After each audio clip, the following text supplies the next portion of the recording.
Welcome back to another video. Today I'm going to be working on my VWT2. It's got a bit of an issue at the minute where when you're driving along it's jerking, and then when it's idling the revs are a bit lumpy, it's pulsating.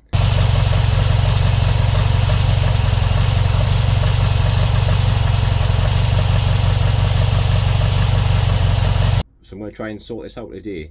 I've got a new air filter and I've got two new fuel filters. I changed the fuel filters about a year and a half ago, but we'll change them and see if that makes any difference. And the air filter, I'm not sure how old that one is. I've had the van 3 years and never changed it yet, so don't know how old that air filter is. So we'll change that as well, and we'll see if them two things make any difference. If not, the next video I'll try changing the inlet manifold boots, because they're all cracked and perishing and they could be letting in extra air, making it run like crap basically. So we'll get on with these two jobs and see what happens.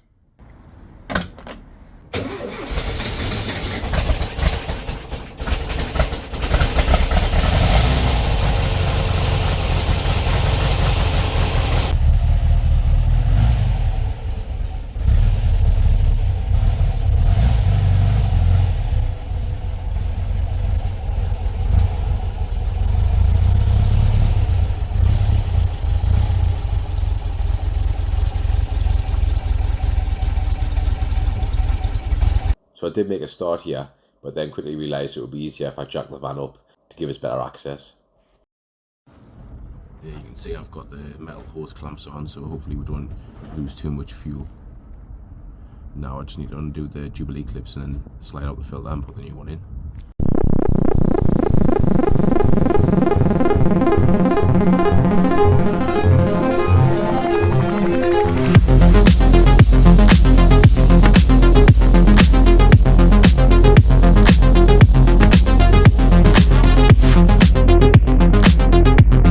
Access wasn't too great in this filter, but it was just enough room to get the job done without having to remove the wheel or anything. So that's that one done now. We'll move on to the next one. There's the second filter just before the fuel goes into the carb, so we'll change that one as well. Access was a lot easier for this one with it being in the engine bay, but the process is exactly the same for changing it. I just had to clamp the fuel lines at both ends and then undo the Jubilee clips and then pull off the fuel pipes. And it's just a case of putting the new one back in, pushing the fuel lines back on, and then tightening up the Jubilee clips.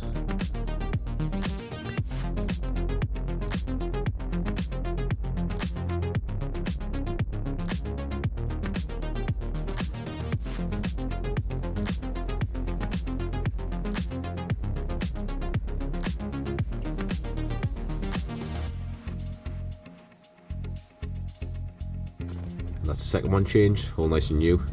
We'll give it a test now and make sure she still runs alright.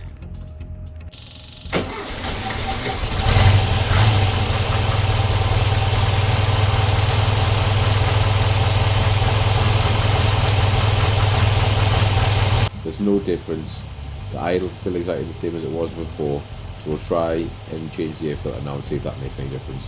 I've got a new air cleaner or air filter to fit, because the old one looks really dirty and I've got no idea how many years it's been on.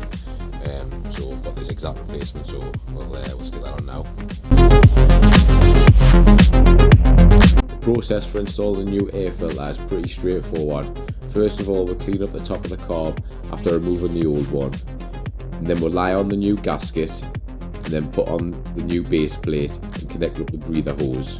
Then we'll screw in the 4 bolts provided with washers to keep the base plate down. Next, we'll insert the filter element with the top cover. Then we'll use the new clips provided to secure it all together.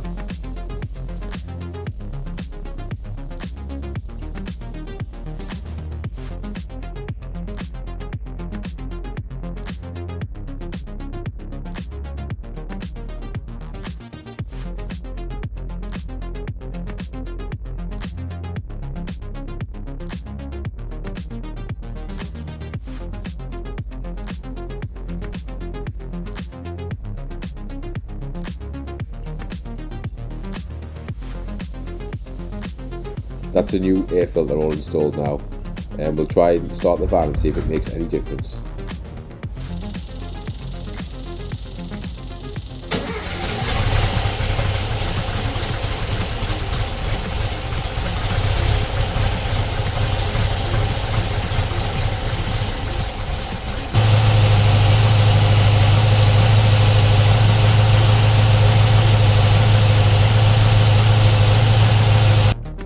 changing both fuel filters and the air filter hasn't made a difference. When I've started it up to test run it, I can hear it like pulsating still. So I haven't took it for a test drive, but I know it'll still drive the same because I can hear that. So next week I'm going to try replacing the inlet manifold boots, because there's 4 of them on the inlet manifold and they look like they're all cracked and perishing. They could be letting in extra air, making it run like crap. So next week we'll try replacing them and we'll go from there. So thanks for watching, and I'll see you in the next one.